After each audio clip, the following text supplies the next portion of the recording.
Assassins. Fat Samurai Guy here with Lady Fat Blood. And today, we are so excited to review the movie Hard Target 2. Here's a quick plot synopsis. Universal Pictures ate Hard Target for breakfast, Surviving the Game for lunch, and shit out Hard Target 2 for dinner. Alright, so if you've been watching Movie Dojo or watching our channel for a while, you know that we are huge fans of Scott Adkins. The guy's a badass, an amazing martial artist, one of the best martial art actors of our time. But shit, someone out there with a budget, okay? Someone with a budget, someone that actually gives a shit about script and story structure. Rescue this man. Please, rescue this man from mediocrity, okay? Well, he had a savior in Isaac Florentine, and then that just hasn't been going all that well. Yeah, but even Isaac Florentine's movies didn't really get over to the mainstream and make him like hugely big and popular. You could argue, though, that this type of cinema is never going to become mainstream again. That's true. And it's sad. So in this movie, what we have, we have mixed martial artist Scott Adkins' character defeats and kicks the shit out of his best friend, and he ends up accidentally killing him in the beginning of the movie. And the movie is so fucking lazy and just, all right, we gotta hurry up and make this movie quickly. They don't even have a scene together where Scott Adkins and the wife meet, talk, and she bitches and why did you kill him and you know, we don't even have that. He's already like in Thailand, the next scene. Already homeless. Already drunk. Already drunk. Okay, feeling guilty. You just hear her overlapped dialogue over the scene that she's all angry about what he did. And it's just so bad. That's just one of the film's flaws, okay? So then he does underground pit fighting just to earn enough money to get some burgers, okay? And he comes across the villain that tries so hard to be Lance Henriksen from the first Hard Target. You know what? And completely fails. You probably could have just gotten Lance Henriksen to come back as his evil twin or some shit like that. Nobody would have cared. That would have been hilarious. Lance would have done it. If any of you guys are wondering, this has absolutely nothing to do with the first Hard Target, okay? Very poorly named. It should have been just called Hard Target something something, you know, fighting in the jungle or whatever. There is no sequel, okay? Scott Adkins is not reprising the role that Van Damme created. He doesn't know Van Damme. He's not a friend of Van Damme. Not Van Damme's brother or anything like that. The only thing that's similar in structure is the plot a little bit. Where you have these big wigs, game hunters that are going out and they want to hunt homeless people or civilians or whatnot. Super rich people looking for a thrill. Yeah, they pay to get their kill. Lance Henriksen wannabe tricks Scott Adkins. Hey, you're gonna get paid all these rubies and shit for this fight, and he says, "Sure, I'll do it. Fuck it." And you know, gets caught up in the trap, and then they chase him in the jungle, and then we have a Hard Target 2 movie. Now Scott Adkins tries, and everything that he's in, whether you think he's a great actor or not, he tries. Okay, he gives a shit. He is good in the movie. Okay. We've seen better, but we've seen better movies. Okay. In terms of the fight sequences, they're filmed okay. You do get some traditional Scott Adkins flashy kicks that makes it look pretty cool. He does some of that. He actually gets in a little bit of a gun kata fight with one of the bad guys, which should have been a lot longer, and it could have been the finale maybe, but you know, it was very brief, but it was kind of something to see. It was something! But overall, all of the action was just very uninspired, very boring, and she was falling asleep during the damn boat chase. There was this climactic boat chase by the end of the film, and here's the problem. I was so uninvested with the story, I was so uninvested with the characters and what was going on in general, and it was filmed just so bland that I literally was starting to fall asleep. I didn't care. And it tried to end with this standoff on this bridge, and there was a whole bunch of nonsense going on in there where you got the bad guys killing these innocent civilians in front, like 50 feet away from these border guards that are armed. Yeah. And apparently the border guards, they don't give a fuck about civilian life. They're just letting these people kill these innocent civilians. So I was like, oh, okay, that's happening. Now, it wouldn't have been a big deal, except the border guards were in the background of the shot the whole damn time, and they're literally just watching as these guys just, we're threatening these, we just killed this guy, and they're just like, it's almost coffee break. And we got some bad stunt doubles, like obvious stunt doubles. There's this one scene where Scott Adkins is on the bike, in the jungle trying to get away, and the next shot, literally the next shot, explosions are going on around right. him. The next shot is the stunt double on the bike with goggles on. He had goggles. Come on, movie. In slow motion. Yes. So it was like even easier to spot.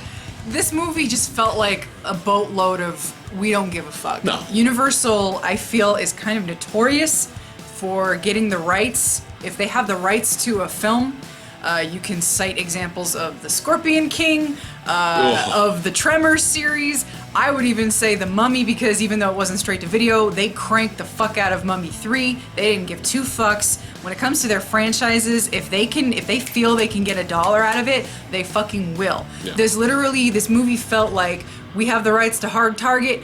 It's it's almost 20 years old here. Let's see if we can get some money off of it. And you might be thinking, well, you just went in with too high of expectations. You're being too hard on this movie. No. Our expectations, we saw the trailer, okay? Yeah. I feel if you saw the trailer, you knew better than to go into this with high expectations. And that's the problem, is that our expectations were very low. We knew this movie wasn't gonna, really wow us with anything, and it was still a little disappointing. I will say that at least they did go to Thailand. They were on location. You actually have, jungle and elephants, and, there was a little slight effort there, but... You gotta wow us with the action, man. We've forgiven films that looked cheaper, that had worse plots, worse character development, and not really the greatest Oscar-worthy acting performances. We've forgiven films for less. I would cite Skin Trade. Not necessarily terrible acting. Nobody there was terrible, but the plot was very generic. It wasn't anything we hadn't seen before, but at least the fighting was there. And action was good. I didn't feel like that was a cash grab. No, but there's other movies like that though. Like you have Undisputed 2, Undisputed 3, Ninja 2, Blood and Bone, Universal Soldier Regeneration, man. Universal Soldier Regeneration, watch that shit. Even though Universal Soldier Day of Reckoning, the director's cut, I believe, was a mess. The plot was horrible. The plot was, where the fuck are we going with this? A lot of potential and... Yeah. The action, at least, was fucking badass. Yeah. You gotta at least give us that. Yeah, instead, we got treated to Miss Rona Mitra's Oh my god. brilliant, sexy hot lady entrance that was uncomfortable as hell. Oh god. Because of the filming and the editing. They were clearly trying to set up that she is our resident hot chick of the film. Oh, it was bad. And because it was so obvious, it was very, very awkward. Yeah, it was bad. And so you had her little intro, which was like, oh no, honey, no. And then coupled with the fact that they tried to give her a backstory, which graced us with some of the worst expository dialogue from a monologue that she gave, telling us her backstory and why she's the evil bad bitch. Oh my god, yeah. It was awkward. Yeah, it was bad. Now, I kind of remember her being kind of cute. In the fucking TV series that I enjoy called Strike Back, it's a fun action series, she was on that, and I kind of remember her being kind of cute. Every time they showed, I don't know what happened. She got work done, it failed, I don't know what happened, No, you know what it's called? The movie couldn't afford a makeup budget. So I don't know, she didn't man. have... Every time they showed her, I was like, People no! get old, okay? But the lips were like... I don't know what happened. Women out in the world, okay? Just age gracefully, okay? Don't get any work done. Fuck it. We all get old. We're all gonna get the turkey neck. Fuck it. We're all gonna get old, but just don't get any work done. Jesus Christ. Anyway, there was a scene where she had a throwdown with Scott Adkins. He was on a motorcycle, all right? He shot a net out at her, and she got in the net, and she got out of the net, and then she started to walk around this truck. Well, he hit another button on the bike, and a missile went out and blew up the truck. And you have this big, sexy, slow motion scene of her walking around the truck with her guns out, and the explosion on the truck. We were laughing so hard. Now, if the movie was like that, if the movie said, fuck it, we're gonna be over the top, and just have pointless explosions and slow motion all the time. We know what we are. Be a little more self-aware. Yeah, we probably would have been like, "Oh, this is the greatest movie of all time." But it was just straight to video garbage. Now here's the worst for me, because I'm a big, huge martial arts movie fan. If you watch my most recent Fat Pickups video, I'm showing all the movies we just recently got in our collection. I hold up the movie Chocolate, all right, which I really enjoy. Really good martial arts movie in there. Well, the female lead in that is a fucking badass. And I was asking in that video, what happened to her? Like, what happened to her? She's fucking cool, man. She's almost like a little female Tony Jaa. Like, what happened? And I know she made 2 movies that weren't that good after that, but she kind of disappeared. She shows up in this movie out of nowhere. So apparently she was a star for like 10 minutes, I guess. And now she's just back to being part of the stunt crew. I mean, what the fuck? But apparently the big finale fight at the end of this movie, she shows up and I'm like, hey, it's Chocolate Chick, Chocolate. Like, she lives, Chocolate's alive, yeah. And she shows up with all these dudes and the fight sucked. Yeah. What the fuck, man? Ouch. The fight was so lazy. She wasn't impressive in the movie, and I mean, come on, you got Chocolate Chick versus Scott Adkins, man. We could have had something cool, but it was, you can tell with that fight, watch that fight closely, you can tell that it was just, all right, go. We got, create something real quick, do some fight choreography bullshit really quick. We got 5 minutes on this fucking bridge left. Yeah. We need to go. I mean, that's what it looked like. Just throw something together really quick and let's just end the movie. Yeah. And that sums up this movie. Just throw something together. And listen. They tried to cobble together this secondary plot where Scott Adkins meets this elephant trainer, this girl in the jungle, and she's got this village, and the village is, who was giving him blue balls the whole fucking movie. That went nowhere, which I was fine. I'm fine with that. I would rather, I would much rather, when you got all this shit going on, the last thing I personally want is some bullshit, fucking distracting, tacked on fucking love story. It's true. Can't stand it. Yeah. I cannot stand that shit. And so they started to go there, and here I'm tuning out going, oh, geez, here we go. But luckily they didn't really go anywhere with that. And, they tried to tag, she's got this village, and her brother went missing, and the militia that the rich guy is involved with. The rich guy pays off the militia to let them hunt, but the militia is also doing nefarious shit with this village.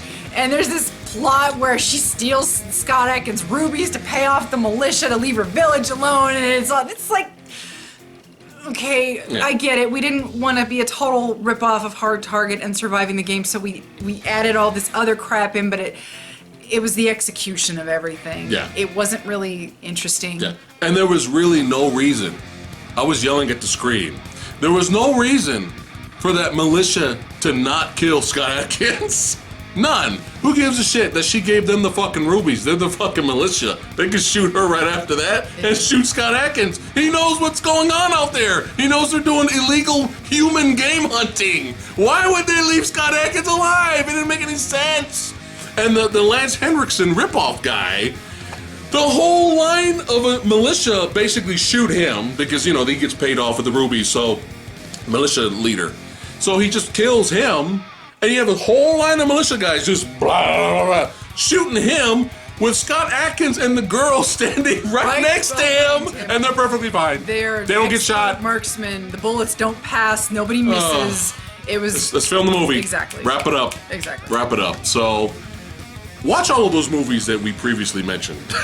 Watch Undisputed 2. Oh, please. Watch Undisputed 3. I mean, Boyka's coming out soon. We can't wait for Boyka. Yeah. Just watch that. Support Scott Adkins. On a side note for all of that, we did catch this on Netflix. We are not advocates of illegally streaming, illegally downloading anything. And I read an article that Scott was talking to, I don't know how long ago the article was. I'm not even sure where, what the original article came from. But he was basically saying, he would appreciate it if people would purchase his films. Undisputed 3 made such little money. It's terrible. That it affected... That's a crime. It affected the ability, apparently, to release Boyka. Boyka has been on the shelf, I want to say, for almost a year now. Its release date has gotten pushed back to God knows when in 2017. I fear for the film because I know the budget just couldn't possibly be there, which it doesn't need a huge budget, but when I see the writing of the projects that he's been working on recently, it makes me fearful for this new story in Boyka. I don't want the Undisputed and the Boyka character to go down with a little, you know, it's a good character with a pretty decent story behind it. I want it to keep going and I want this next film to be good, but he wants to make better projects and he wants to be able to give us a better quality of projects, but in order to do that, his first project needs to make money in order to do that. I've also read that a lot of people, martial arts fans for some reason, and maybe this is more of a stateside thing, apparently we're a bunch of cheap-ass motherfuckers. We will watch an illegally downloaded or a pirated version of a really good martial arts flick rather than pay for it, like we should. These movies, you know, even the cheapest of films, it costs people time and money to make these things, and they deserve to get some of that back, and it's the cycle. It's not a victimless crime. You know, a lot of people, they don't even want to think about it, but the truth of the matter is, these people, they put time and money and effort. Even if I have no thoughts on Universal's production of this film, of Hard Target 2, even if I think as little as I possibly could of how they put it together, Scott Adkins, maybe the director, and a lot of the cast and crew, they went to Thailand. They made this movie. You know, the budget was shit and the story was shit, but they still put time and some effort. I know Scott Adkins puts all of his effort into his projects. So I'm not gonna say that he didn't give a shit. He did, and he does. They deserve our money, you know? Yes. Some projects don't. We went out and bought Undisputed 2, Undisputed 3, Yeah. The Skin Trade, Blood and Bone, Yeah. Universal Soldier Regeneration, Yes. Ninja 1, Ninja 2. We went out and bought those on Blu-ray, okay? And we rented them, a lot of them we rented them first. Right. But this does not deserve a purchase. This is a I'm rental. sorry. If I'm you want sorry. a $2 rental it, great. It is Yeah. currently on Netflix for, Yeah. you Well, know, if you're streaming If Netflix. you're curious, You know, a lot of people like this movie. I've seen a lot of people defend this movie. I've seen a lot of really glowing reviews. It's just like the 90s. It's like a 90s action throwback. Well, see, that's the problem. Is that Hard Target, which came out in the 90s, it was like 92, 93, is better. So why would I watch a crappy 90s throwback movie when I could just go back and just put in Hard Target? Hard Target's a better movie. Yeah, it's got John Woo directing it. Yeah, it's got a lot more budget, but it's still better. The action scenes are a lot more fun. The villains, you got Arnold Vosloo and Lance Henriksen, two great villains in the movie. You got something to keep us interested, okay? Hard Target 1 is glorious. It's gloriously cheesy. It is cheesy, pointless John Woo slow motion throughout the whole movie, explosions, doves, but it's a huge body count, especially for a Van Damme film, but it's just a lot of fun to watch. This was not fun. Guess what we forgot? What? The doves. Oh my God! Because it's Hard Target! Scott Adkins apparently lives Oh. in a pigeon coop in Thailand, Oh my God. and in his first shot, he's surrounded by white doves or pigeons or something. All these white birds flying around in slow motion for no reason. For no reason. That was a thing in this movie. I just completely forgot about it. And you mentioning John Woo and the slow motion, I had to just throw that out there. John Woo's trademark is that he was- has the doves. There's flying around. the reason it's called Hard Target 2. Yeah. Because the doves come back. Yeah, we're reaching here, but that was it. Why have fucking doves? Just to stop. And I love how Scott Adkins' mixed martial arts character had no military background, but yet he was an expert archer. He knew how to use automatic weapons and all yeah. that stuff. Brilliant. Yeah, so we're asking too much questions for a movie like this. But Scott Adkins is the man. Support his good work, okay? He has a lot of good shit out there. Support him. I mean, support the little guy. I know he has a small part in Doctor Strange coming out this year, which means he'll probably die. But, I mean, just he's awesome. So support Scott Adkins, but we can't really recommend this one. Yeah, it worked for some people, and I'm really happy because I've seen a lot of people on Thread saying, I bought my copy, and if you enjoyed this, you know, if you enjoyed this, I am so happy, and thank you for buying the film Yeah. and doing it the right way. Is this the worst thing I've ever seen? No. We've always seen worse. Yeah. But it's not something that we're going to be buying on Blu-ray in any way, shape, or form. We will not be making a purchase out of this. I'm very happy that we caught it on Netflix. Yeah. When I'd rather watch Surviving the Game starring Ice-T, that's not very good. It's not a good thing. So we give Hard Target 2 1.6 out of 5 Ninja Stars. Alright, that's it for today's episode of the Movie Dojo. If you have seen Hard Target 2, let us know what you guys thought about it in the comments below. I'd like to thank all you guys for watching. You guys rock. And tune in for my next review of Never Back Down, No Surrender, starring Michael Jai White. See you next time. Like, share, subscribe. Like, share, subscribe.